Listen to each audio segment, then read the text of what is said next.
Tadi kalimat tauhid itu mengandung makna di dalam ilmu ketasawufan, nafi dan isbat. Itu mungkin kalimat-kalimat yang pernah kita dengar. Adapun hal keadaan yang mustahil itu selama-lamanya tidak ada. Oleh karena itu, sahabat-sahabatku, tidak ada yang ditiadakan oleh la dan tidak ada yang dikecualikan atau yang disisihkan oleh illa. Maka ketetapan makna di dalam ilmu tasawuf hanyalah isbat semata-mata. Maka ulama-ulama sufi pernah mengatakan, tatkala aku mengatakan la, maka sendirinya adalah illah.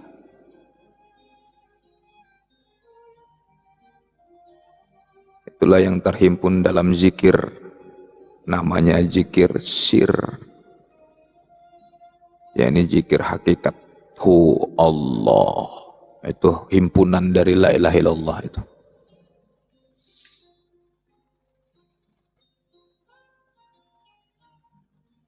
Jadi kalau kita dalam praktek zikir itu ya kita harus diawali dengan la ilaha illallah.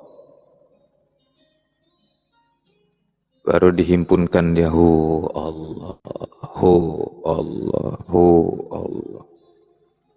La ilaha illallah itu ya hu Allah.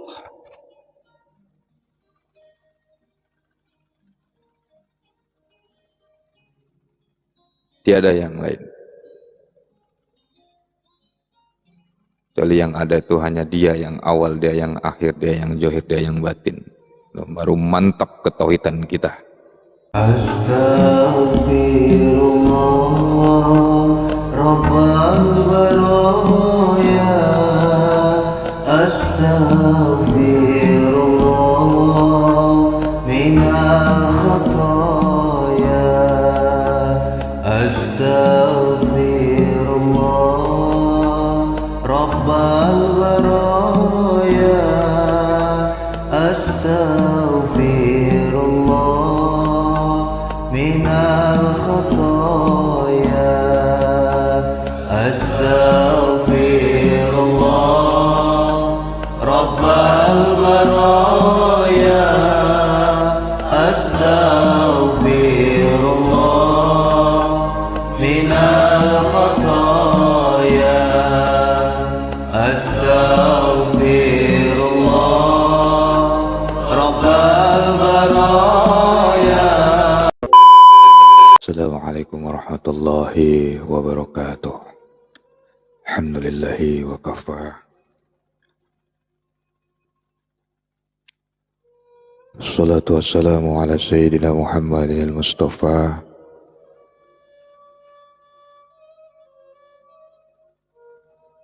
wa ala alihi wa ashabihi ahli sidqi wal wafa, ma ba'd.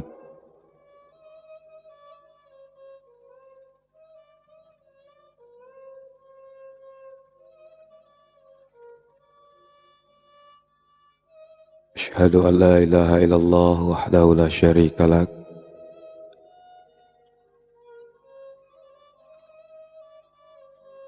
wa asyhadu anna Muhammadan abduhu wa rasuluh.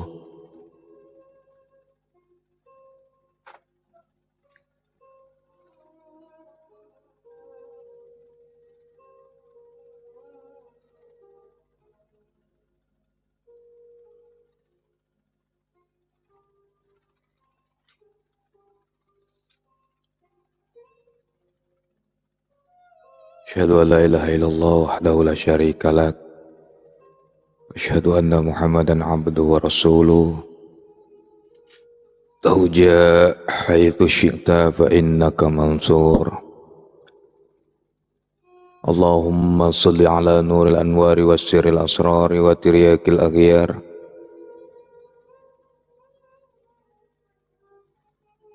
wa miftahi babil yasari sayyidina wa maulana Muhammadinil Mukhtar wa alihil adhari wa ashabil akhyari adada ni'amillahi wa ibdalih.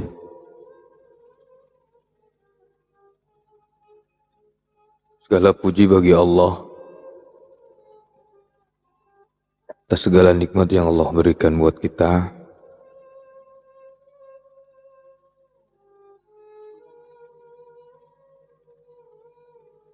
Salam dan salawat mari kita hadiahkan kepada baginda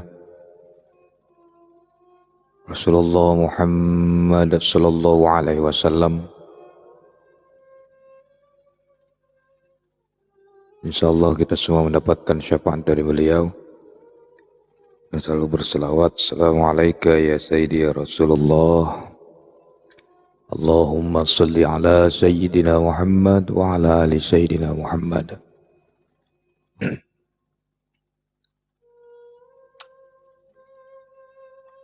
Sahabat-sahabat di mana saja berada,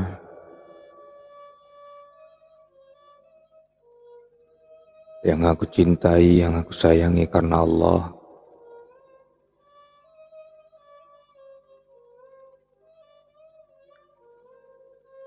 malam ini kita berangkat dari satu hadis qudsi.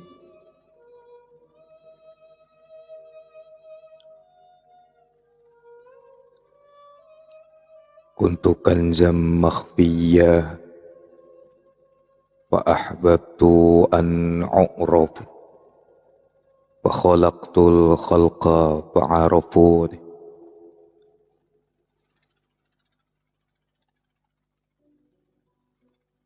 Aku adalah perbendaharaan yang tersembunyi. Aku ingin cintai untuk dikenali. Lalu aku jadikan makhluk supaya mereka mengenaliku.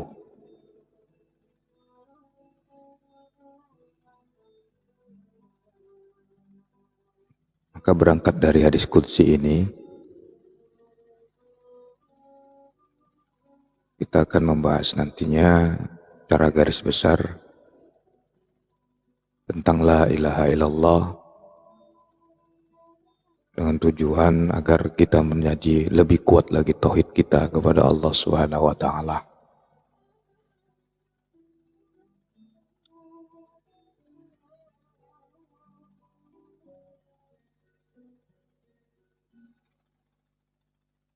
Satu ungkapan Allah Subhanahu wa taala berwasiat jangan siapapun mengganggu keesaanku. Tidak ada satupun yang dapat merobohkan keperkasaanku.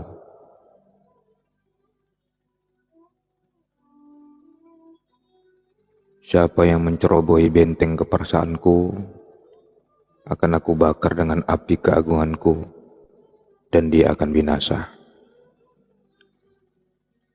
Selamatkanlah diri kamu di dalam perbendaharaanku yang tersembunyi untuk mengenalku.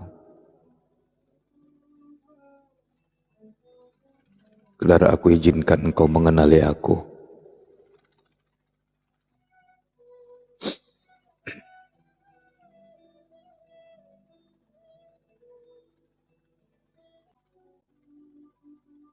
Lantas perbendaharaan yang tersembunyi itu apa namanya? Perbendaharaan yang tersembunyi itu bernama La ilaha illallah.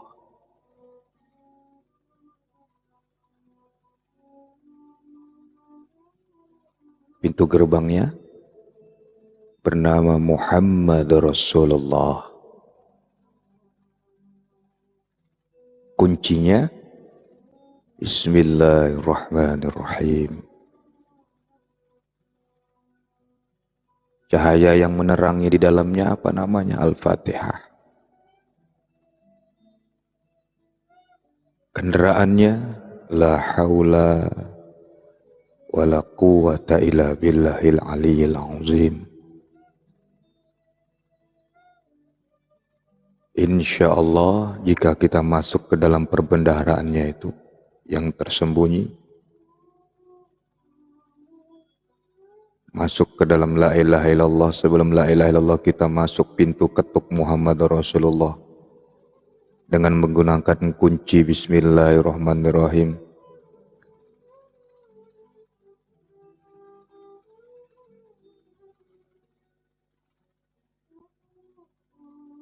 Dengan diterangi kunci itu dengan Fatihah, Dan kita naik kendaraan dengan la haula wala quwata illa billahil aliyul azim. Insyaallah dengan insyaallah seorang hamba Allah itu akan masuk ke dalam perbendaharaan yang tersembunyi itu. Dan pastinya dia akan pasti dapat mengenal Allah Subhanahu wa taala.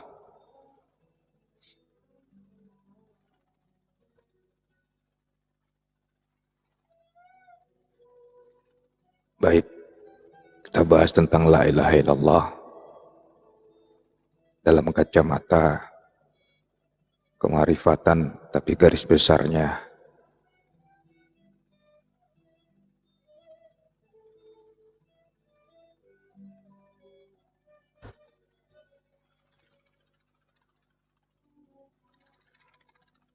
supaya kita tambah kuat ketauhidan kita kepada Allah Subhanahu wa taala.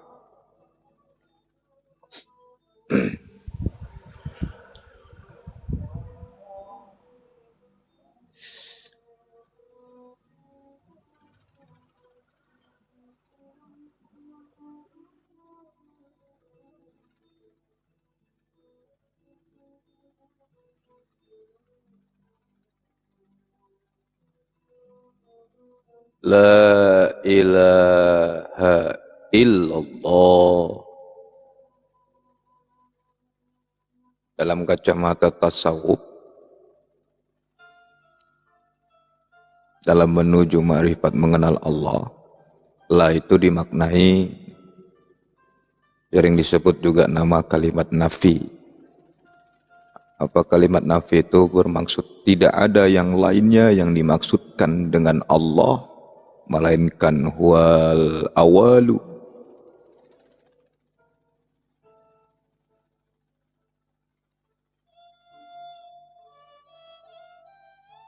yaitu ainul haq.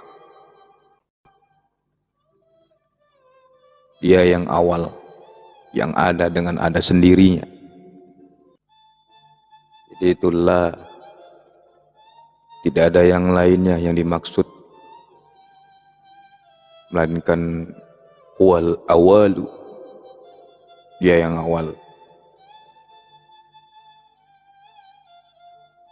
Dan kita harus yakin Allah itu yang awal, yang awal-awal dulu pada permulaannya, yang ada dengan sendirinya.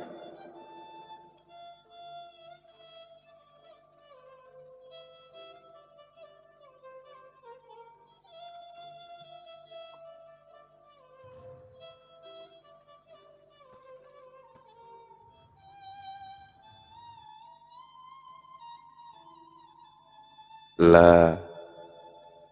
Kemudian ilaha. Ini dinamakan dalam ilmu ketasawufan namanya kalimat mumfi. Yang sungguh-sungguh meniadakan. Meniadakan yang lainnya kecuali huwal awal itu tadi yang dimaksud. Gak ada yang lain. Ya, kalau ada yang menandakan ada yang lain, berarti kita nanti jatuh kepada pergeseran akidah, jatuhnya kepada kesyirikan. Jadilah kita dengan keyakinan ainul haq, dengan mata kebenaran, bahwa la itu adalah huwal awalu, dia yang awal, tidak ada yang lainnya. Tidak ada yang dimaksud kecuali huwal awal itu tadi. Kemudian kita meyakini dengan ilaha, bersungguh-sungguh meniadakan yang lainnya kecuali dia yang awal. Dia yang dimaksud, huwal awal itu yang kita maksud.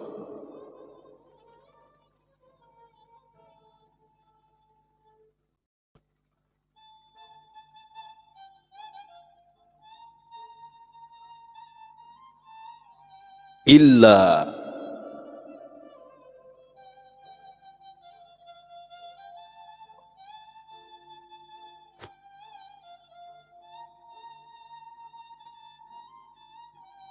illa itu dinamakan isbat.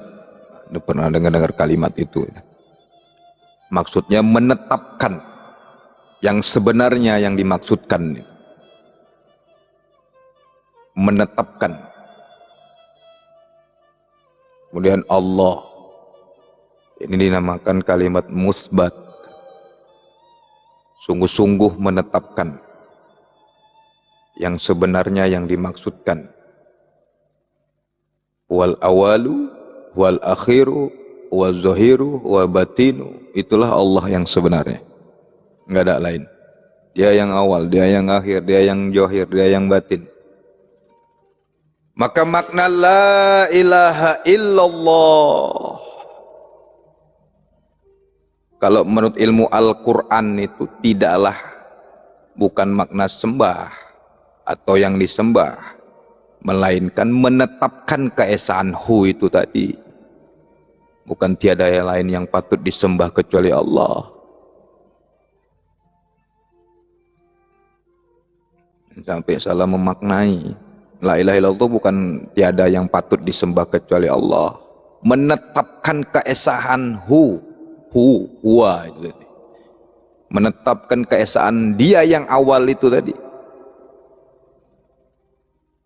Itulah langkah meyakinkan dalam diri kita itu bahwa Dia yang awal, Dia yang akhir, Dia yang zahir. Penetapan, menetapkan. Bukan memaknai tiada yang patut disembah kecuali Dia, bukan.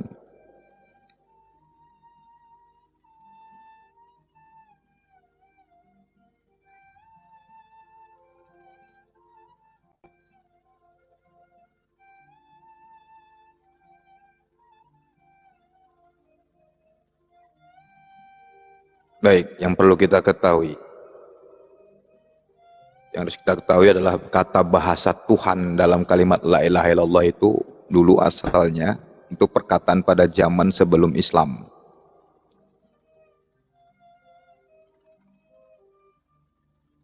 Yang mereka maksudkan itu Sahyang Widi atau Maharaja Dewa. Jadi setelah Islam itu masuk ke Nusantara ini, maka Tuhan itu digunakan kepada kalimat tauhid sekedar makna pendekatan saja. Bukan makna tetap ataupun makna yang mutlak.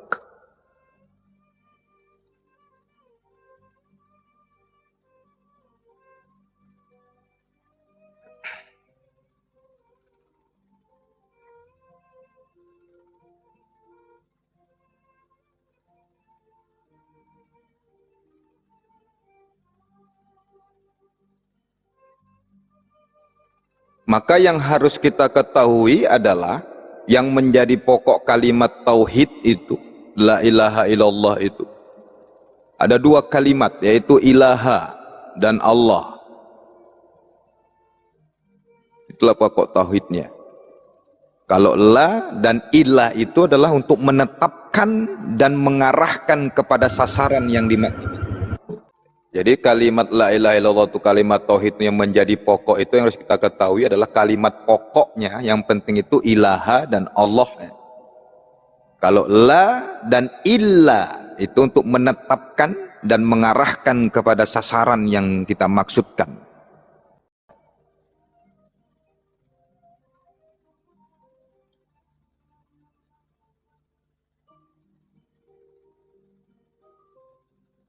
Maka kalau di dalam ketasawufan ilaha itu di dalam ilmu pengenalan kepada Allah, dalam ilmu tasawuf, kalimat ilaha itu namanya kalimat mabda'un. Maksudnya kalimat yang telah menghimpunkan segala sifat kesempurnaan yang kohar, yang terdahulu dari segala sesuatu. Ini pelajaran pesantren ini.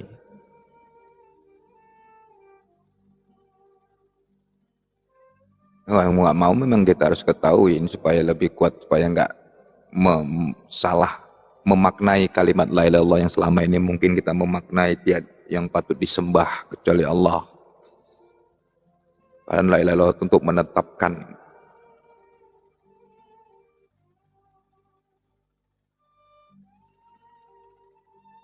Mabda'un itu artinya yang terdahulu dari segala sesuatu. Maka kandungan ilaha itu ialah jalal. Nanti kita bahas itu. Jamal, kohar, kamal.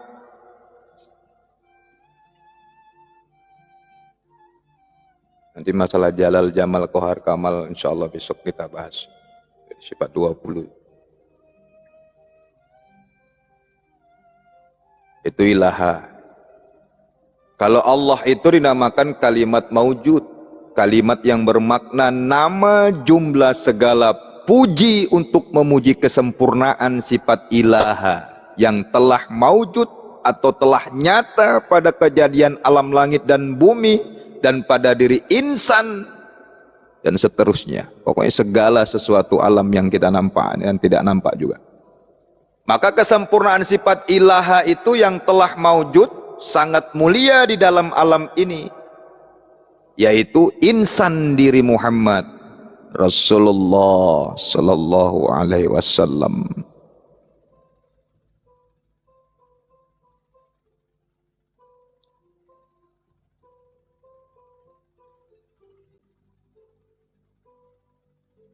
Nah, dulu malaikat itu disuruh sujud kepada Nabi Adam alaihissalam.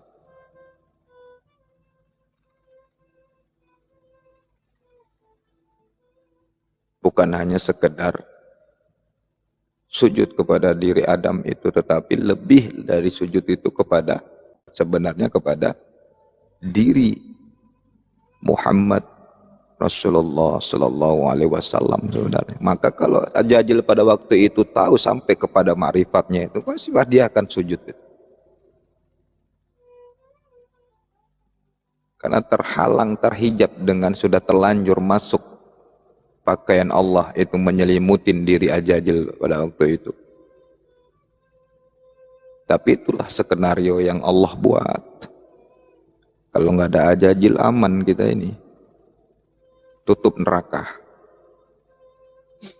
Memang Jajil itu ditugaskan untuk menguji kita.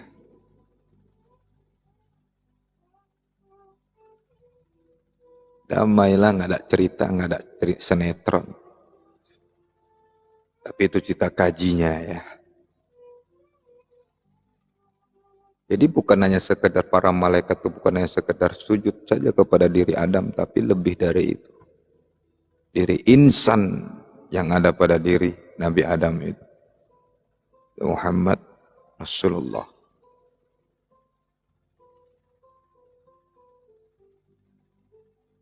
Kenapa? Karena keadaan Muhammad Rasulullah itu adalah beliau imamul anbiya, imam segala dari para nabi, imamul anbiya wal mursalin, wal imamu ahlil jannah,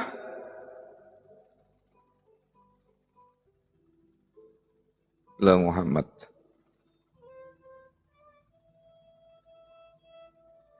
Bahkan Nabi Adam itu dulu menikahi Siti Hawa, ibunda Siti Hawa dengan selawat. Banyak bukti-bukti, dalil-dalil yang menunjukkan itu.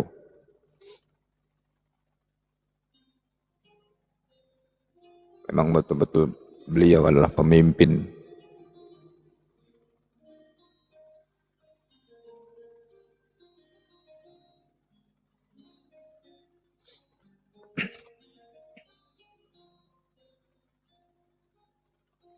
Tadi kalimat tauhid itu mengandung makna di dalam ilmu ketasawufan, nafi dan isbat. Itu pun kalimat-kalimat yang pernah kita dengar. Adapun hal keadaan yang mustahil itu selama-lamanya tidak ada. Oleh karena itu, sahabat-sahabatku, tidak ada yang ditiadakan oleh la dan tidak ada yang dikecualikan atau yang disisihkan oleh illa. Maka ketetapan makna di dalam ilmu tasawuf hanyalah isbat semata-mata. Maka ulama-ulama sufi pernah mengatakan, tatkala aku mengatakan la, maka sendirinya adalah illah.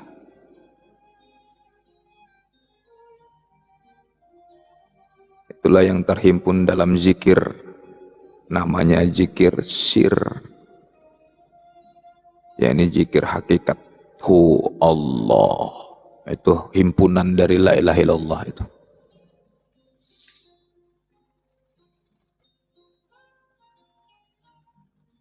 Jadi kalau kita dalam praktek zikir itu ya kita harus diawali dengan la ilaha illallah.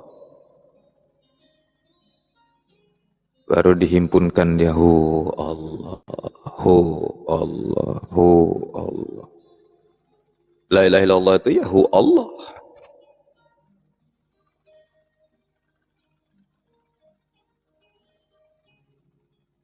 Tiada yang lain. Kecuali yang ada itu hanya dia yang awal, dia yang akhir, dia yang zahir, dia yang batin. Baru mantap ketauhidan kita. Maka pantas kul huwallahu ahad. Katakanlah dia adalah Esa. Jadi hu itu dari kata huwa. Huwallah. Imam Al-Ghazali radhiyallahu anhu pernah mengatakan, dan hanya bahwasannya puncak makna yang dimaksud oleh kalimat la ilaha illallah itu adalah yang mudah untuk dalam menjelang kematian seseorang muslim tidaklah kosong di dalam kolbunya dengan zikrullah. Kebiasakan itu mulai sekarang mumpung masih sehat. La ilaha illallah, supaya kita terbiasa menjelang dalam mengalami sakaratul maut.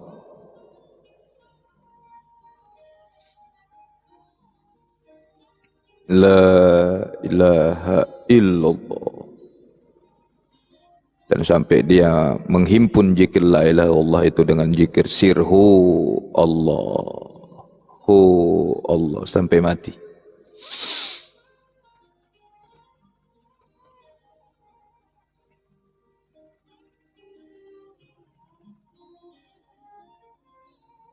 Maka yang mudah itu ya hu Allah itu kan. Inilah yang mudah. Masuk dan keluarnya napas.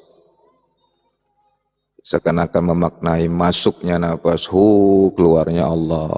Tapi Allahnya itu, saya kasih tahu, bukan Allah itu keluar dari mulut.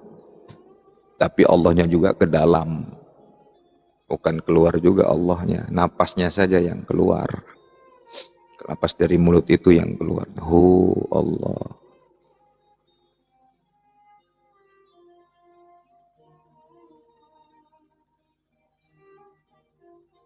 Membiasakan itu, masuk dan keluarnya napas dengan hu Allah, hu Allah. Kita cuci darah, rasakan di jantung itu. Saya pernah mengatakan begitu kan, cuci darah secara praktis. Hu Allah, hu Allah, hu Allah, hu Allah, hu Allah. Kalau kita sudah mengajamkan hu Allah keluar dan masuknya napas ini, dengan hu Allah itu kadang-kadang kemungkinan lidah kita itu bisa keluh. Tahu keluh? Nggak bisa ngomong apa-apa lagi. Nah, kalau udah begitu tuh, tanyalah sama gurunya. Pada siapa kita belajar yang membimbing kita selama ini. Jangan menafsirkan sendiri.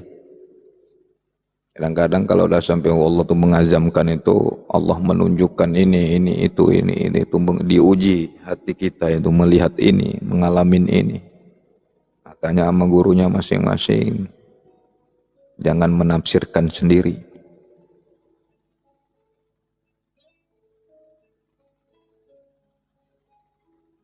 Nah, supaya kita tahu apa yang sebenarnya yang diesakan dengan zikirhu Allah itu. Coba kita nafsirkan sendiri dengan pikiran kita sendiri. Jangan main sendiri.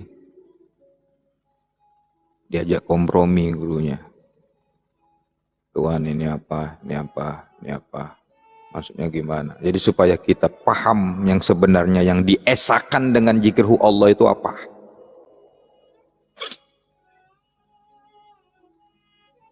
Jangan pula anti nafsu sudah sampai ini nampak dirinya sendiri di depannya. Menyimpulkan itu pula, mengesahkan hu Allah jadinya.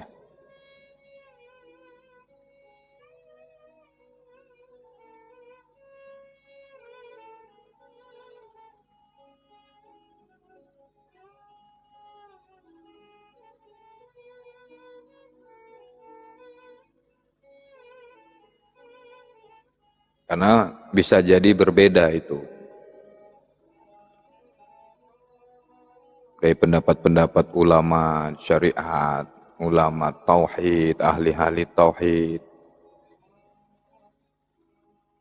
Kemudian ahli-ahli tasawuf. Itu bagus kita punya guru mursyid, ya kita tanya sama guru kita masing-masing yang membayar diri kita.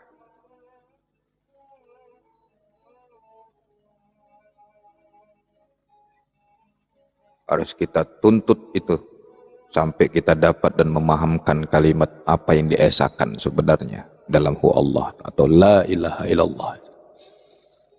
Jadi enggak kita asal ngucap saja la ilaha illallah, la ilaha illallah, la ilaha illallah. Allahnya ada datang di depan kita enggak tahu. Sama kita juga manggil tukang bakso, bakso, bakso, bakso sambil merem kita. Tukang bakso ini datang di depan kita, kita panggil-panggil lagi.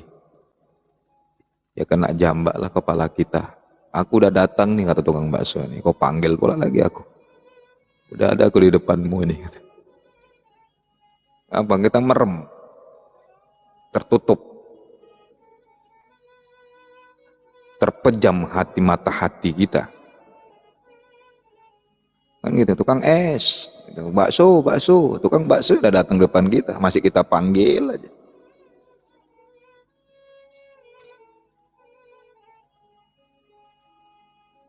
Tak malah dengan Allah. Allah, Allah, Allah, Allah.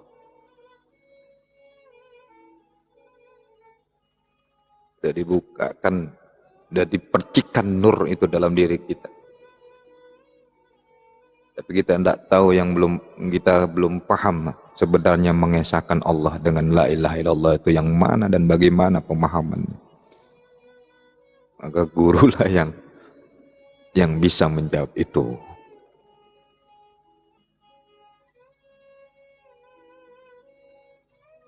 Kan sama itu kan. Misalnya abah, abahnya dipanggil aja. Abah sudah datang di depannya, masih dipanggil. Buya, buya, buya, buya, buya, buya, buya.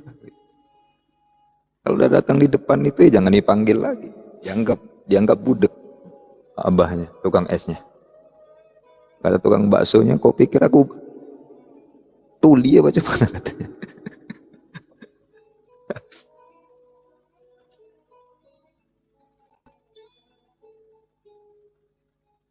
Nah, yang perlu kita ingat, sahabat-sahabatku yang aku cintai, yang aku sayangi karena Allah. Jangan kita menafsirkan la itu diartikan meniadakan Allah.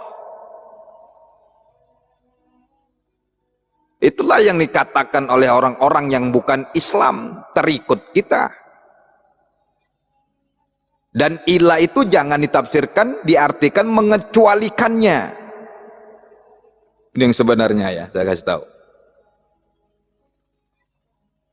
Karena mereka menganggap bahwa yang dikatakan Allah itu menurut mereka itu yang batil, yang salah. Nah, kejelasannya yang kita di awal tadi. Menekankan. La ilaha illallah itu menetapkan. Itu intinya. Bahwa Allah huwa awalu, huwa akhiru, wa jahiru, wa batinu. Maka kalau orang yang menjabar jalan, orang yang sudah masuk di thariqah itu dianjurkan oleh guru-gurunya itu tetap zikir qalbu itu ditetapkan. Allah, Allah, Allah, Allah, Allah, Allah, Allah. Menetapkan Allah.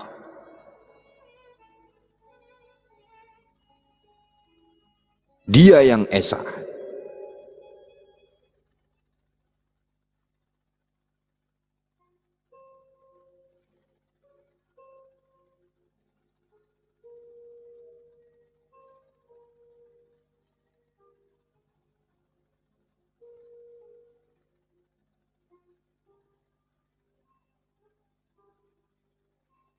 Ya, kalau kita, maka tadi kalau kita mau masuk ke dalam perbendaharaan yang tersembunyi yang seperti yang dikatakan Allah dalam hadis qudsi, maka kita harus masuk ke dalam la ilaha illallah itu. Maka kita akan masuklah ke dalam perbendaharaan yang tersembunyi yang dikatakan Allah itu.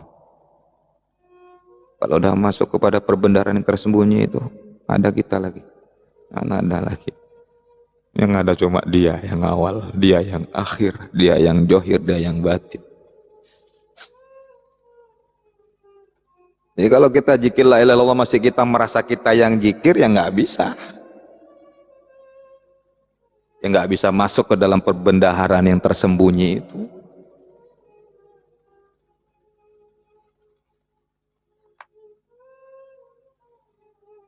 Bagaimana caranya supaya kita benar-benar tahu apa yang dinamakan paham yang seperti Abah katakan tadi, paham tentang mengesahkan benar-benar apa yang diesahkan dalam la ilaha illallah itu? Ya kita harus masuk kenal dengan Muhammad Rasulullah. Buka pintu gerbangnya. Gak bisa main langsung-langsung saja masuk la ilaha illallah itu. Masuk kepada perbendaharaan itu. Harus kita buka dulu pintu gerbangnya. Bagaimana cara buka pintu gerbangnya itu Muhammad Rasulullah itu? Ya pakai kunci. Apa kuncinya? Bismillahirrahmanirrahim.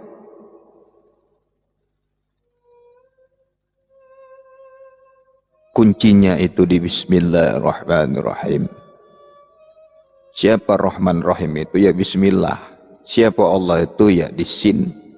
Bagaimana cara sin itu? Ya di ba. Mengenal Allah itu harus tahu titik kita itu. Siapa yang mengenalkan titik bah itu Bismillahirrahmanirrahim? Ya mursyid kita, guru kita. Baru bisa kita dapat kuncinya. Minta kuncinya sama guru kita supaya kita bisa masuk ke Bismillahirrahmanirrahim. Supaya terang kolbu kita, ditransfer cahaya ilahi yang ada pada mursyid kita, ditransfer kepada diri kita itu ke dalam kolbu kita supaya terang dan kita tahu kuncinya itu, terlihat kuncinya, baru kita bisa buka pintu gerbangnya itu untuk bisa masuk kepada gerbangnya Muhammad Rasulullah. Kalau kita sudah masuk, kita buka pintu gerbang Muhammad Rasulullah, maka kita akan bisa masuk kepada la ilaha illallah. Yang harus kita perhatikan, bagaimana untuk mencapai cahaya itu, kita harus menggunakan kendaraan. Apa kendaraannya itu tadi? La haula wa la quwata illa billahil aliyul azim. Kendaraannya itu datangi guru dengan kendaraan la haula, jadi mayat. Jangan merasa sok pinter depan guru. Kita tahu mau belajar sok pinter. Mana bisa? Murid itu mayat di depan mursyidnya. Coba mayat tuh mau dikapani, dimandiin, dipendeliin. Ini kita mau belajar depan guru, merasa kita guru kita yang lebih bodoh dari kita yang lebih pintar. Apalagi memandang gurunya tidak sarjana, tidak LC, tidak tahu baca kitab kuning. Udahlah. Kayak gini kok guru mursyid ya. Itulah hati kita. Kemana ilmu itu mau sampai, mau berkah, tahu ilmunya, pengetahuannya itu tahu, tapi tak berkah. Udah tahu niat kita mau belajar, merasa sok pinter depan mursyid kita.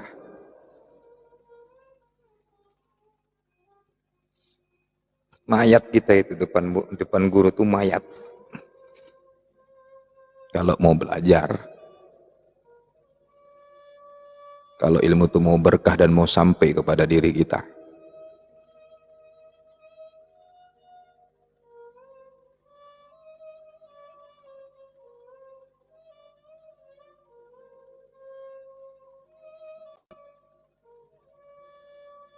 Maka kita harus latih hati kita dengan zikir Allah. Itu dulu awalnya.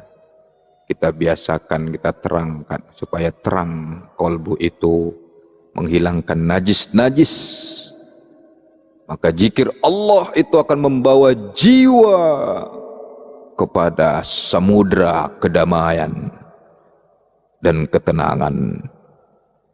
Jadi kalau hati kita berdenyut dengan memanggil Allah,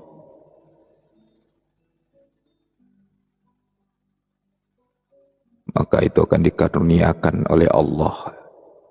Diingatkan bahwa segala apa yang dilampaui, yang dilalui, terselip di balik itu ada jutaan hikmah. Hikmah yang nyata maupun yang tersembunyi. Terbuka itu tadi.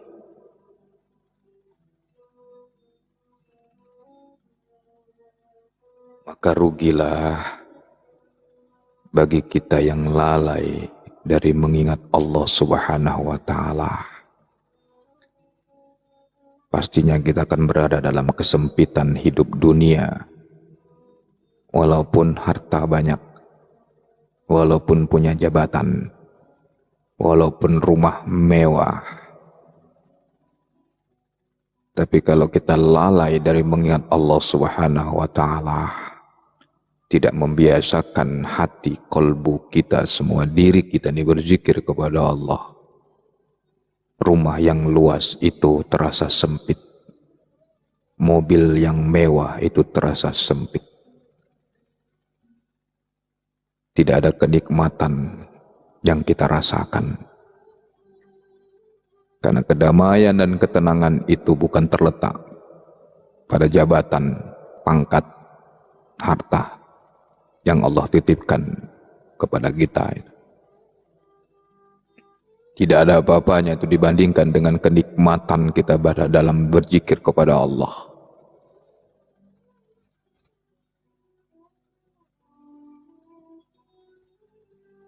Orang berzikir itu pasti selalu ingat mati dia. Pasti kepingin aja pulang.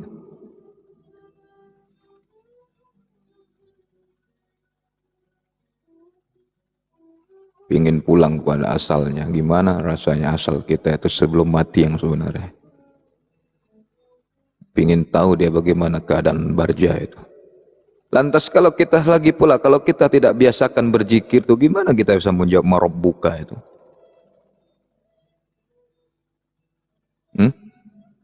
Nggak bisa. Kalau kita nggak membiasakan la ilaha illallah atau hu Allah atau Allah pada waktu sehat kita ini, gimana kita mau bisa marabbuka itu walaupun kita hafal sekarang? Dan bagaimana mungkin kita bisa menjawab ketika malaikat itu menanyakan marabbuka, siapa Tuhanmu, kalau kita nggak kenal Rasul? Maka yang ditanya itu nanti dalam alam barja, dalam kubur itu bukan itu dulu. Kenal nggak kau sama Rasulullah? Kalau enggak, nak hantam, udah pasti kena tanya pertanyaan-pertanyaan selanjutnya. Isi tes. Kalau pilihan gandanya kita nggak bisa mengisi, apalagi mengisi isi tes. Kenal enggak kita dengar? Kenal enggak kau kenal pada Rasulullah? Itulah ditanya dulu. Kalau kita dianggap nggak kenal, udah pasti nggak bisa menjawab marabbuka, karena memperkenalkan diri kita kepada Tuhan itu adalah Rasulullah.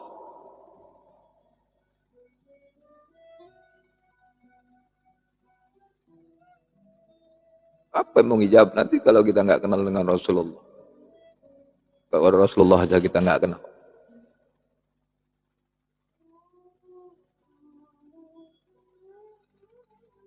Bagaimana kita mau kenal Rasulullah? Kepada mursyid aja kita nggak kenal. Gimana kita mau dekat sama Rasulullah, kepada mursyid aja kita jauh?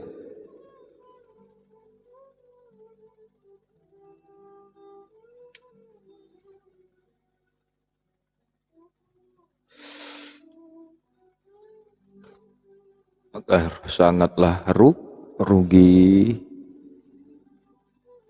Nah, dengan adanya kajian ini, ayo bangkit lagi.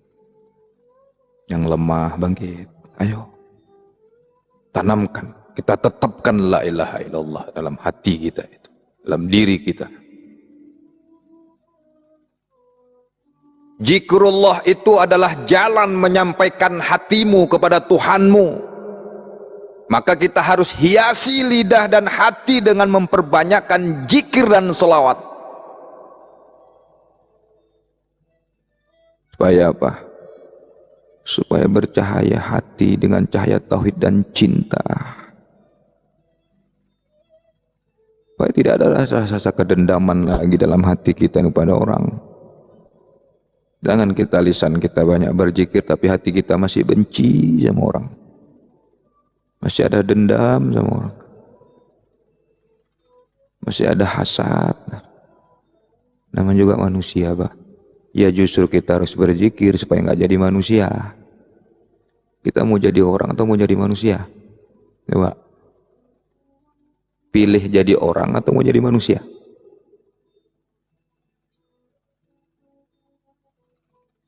Orang lah. Orang itu khusus.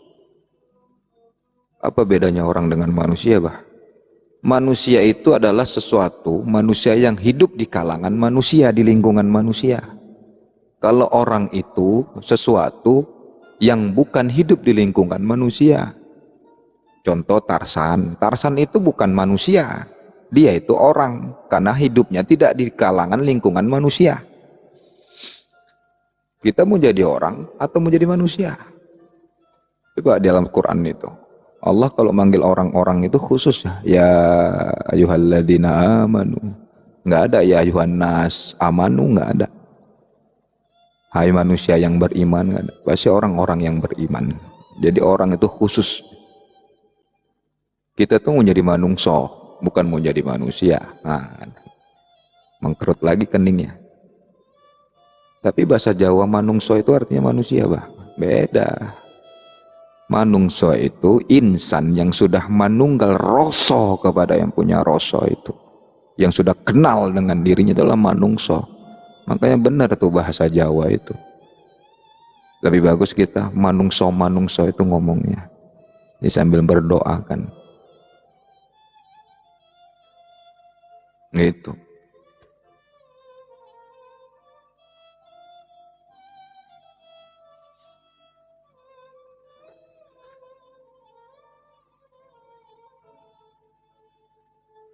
Dan zikrullah itu ingatan dalam batin memiliki daya kuasa yang ajaib dan luar biasa aurah. Wah, aurah ya.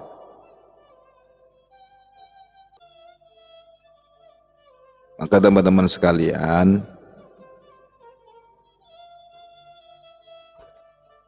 mari kita fokus melatih, kita didik kolbu kita dengan zikrullah. Jangan goyang dengan urusan dunia ini. Tumbang nanti kita. Ya. Oleng. Kalau udah terasa oleng, zikir lagi, dikuatkan lagi zikir itu. Kita asuh, kita didik rohani kita dengan zikir itu.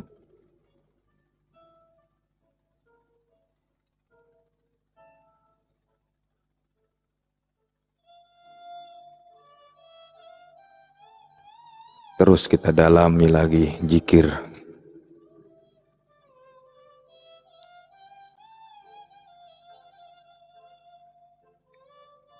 Insya Allah kita semua akan sampai kepada Allah Subhanahu wa Ta'ala dan akan dikenalkan diri kita kepada Allah Subhanahu wa Ta'ala. Maka dengan kesimpulan, mantapkan la ilaha illallah itu, jangan lagi memaknai la ilaha illallah tiada yang patut disembah kecuali Allah ya. Tapi la ilaha illallah itu intinya memaknai, menetapkan dalam diri kita bahwa dialah yang awal, dia yang akhir, dia yang johir, dia yang batin. Insya Allah Kalau kita didik rohani hati diri kita berzikir pada Allah, kita saling mengingatkan, kita akan mendapatkan masuk dan bisa masuk ke dalam perbendaharaan yang tersembunyi. Terus belajar, belajar, belajar, belajar, dan belajar. Doa fi doa, mohon maaf atas segala kekurangan, mohon ampun pada Allah Subhanahu wa taala. Usikum binafsi bitaqwallah. Assalamualaikum warahmatullahi wabarakatuh.